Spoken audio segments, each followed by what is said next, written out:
Alrighty, Friday, April 5th. We are here with a session recap starting off with ES. Coming into the session, what I talked about this morning during the pre-market prep was the fact that price, after yesterday's sell-off, was trading into that year-to-date volume point of control. So this is where all the volume or the bulk of the volume has transacted for this year, right here into the 5209 area.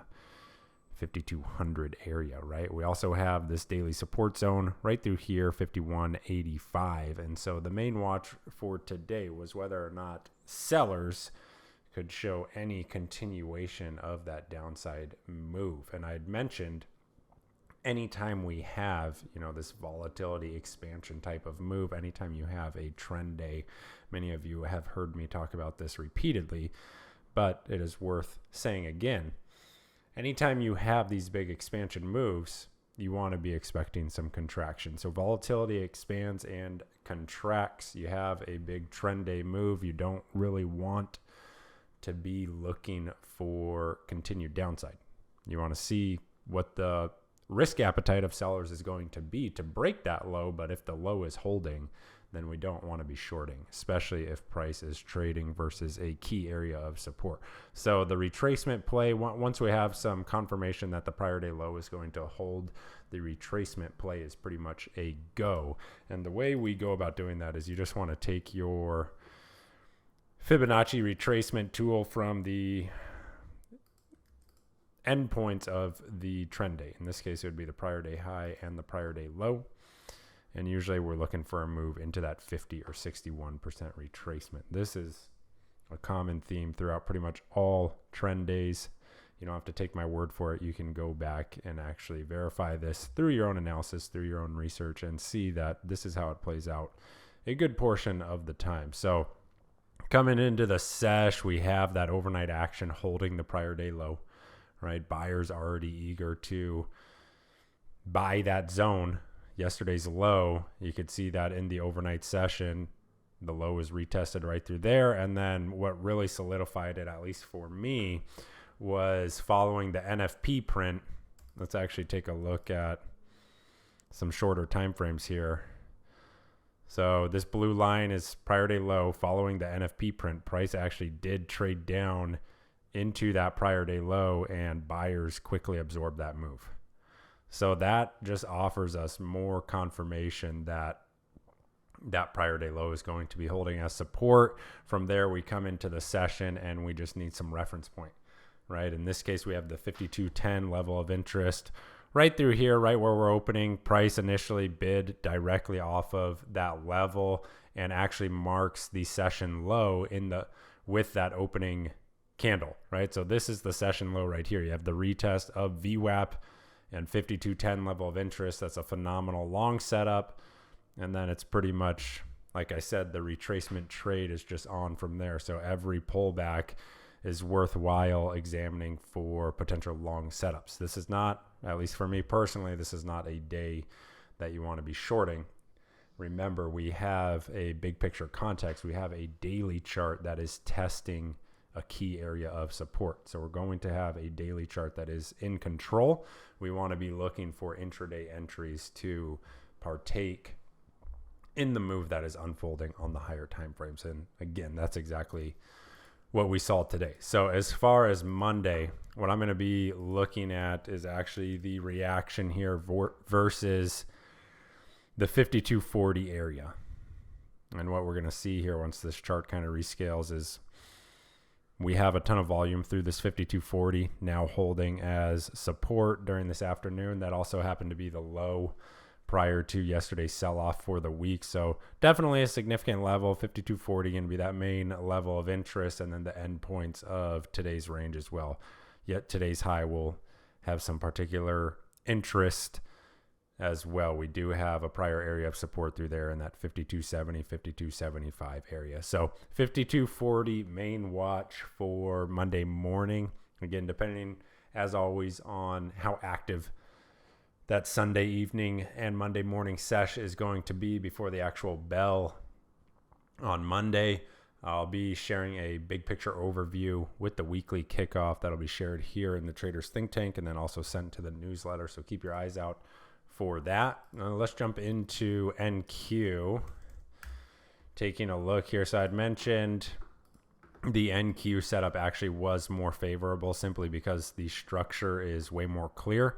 You can see this area of support where that orange line is. Key area of support right through here. Daily time frame support. NQ has just been trading within a sideways range for the past 2 months. And so again, very similar approach when you come into the session. What you want to see here is how is price going to trade versus that prior day low? Do sellers have any appetite for that continued weakness? Do they have the strength to continue to show follow through? In this case, that overnight action is kind of our first clue that no, they do not. If this sell was going to be showing any type of continuation, normally you're going to have a gap down and then some overnight action with a gap lower.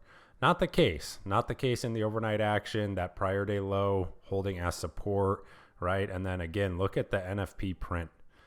This is a really good clue. So respecting that prior day low perfectly, like right to the tick.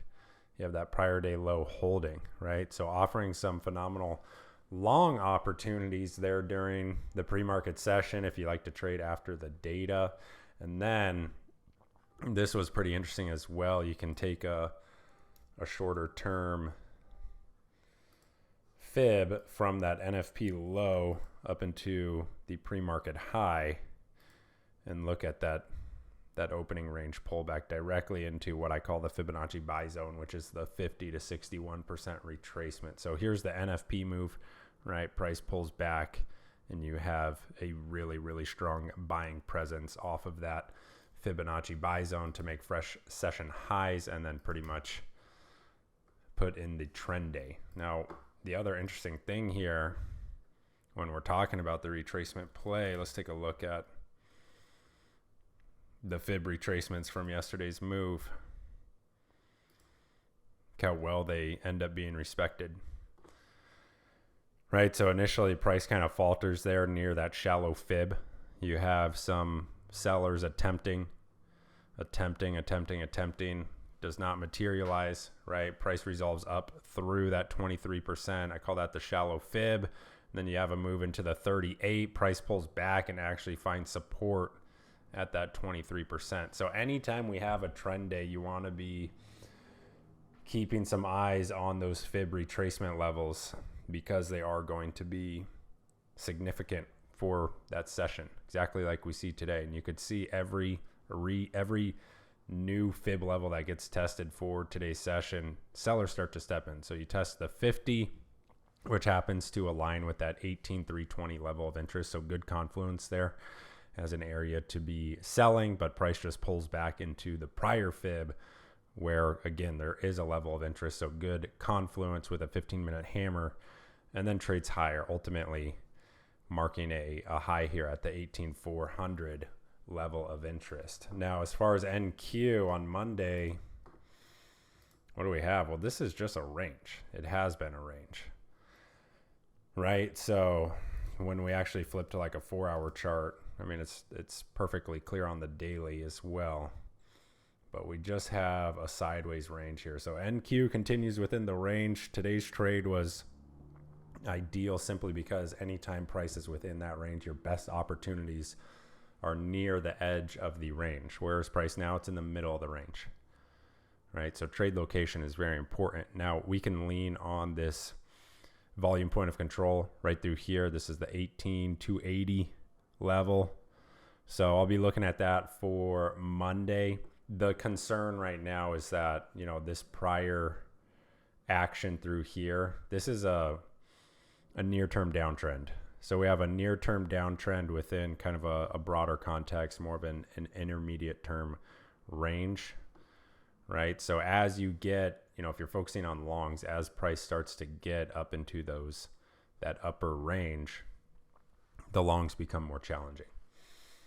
So it becomes a concern, you know, as you're kind of trading up into that more than more than the halfway point of the range, right? You got to kind of make a decision about how much risk you want to be putting on, and then your entries become more important, things like that. But as far as Monday, be looking at essentially right from today's close, right? This 18,320, this intermediate term volume point of control will serve as a pretty good reference point for today's move, or excuse me, for Monday's move.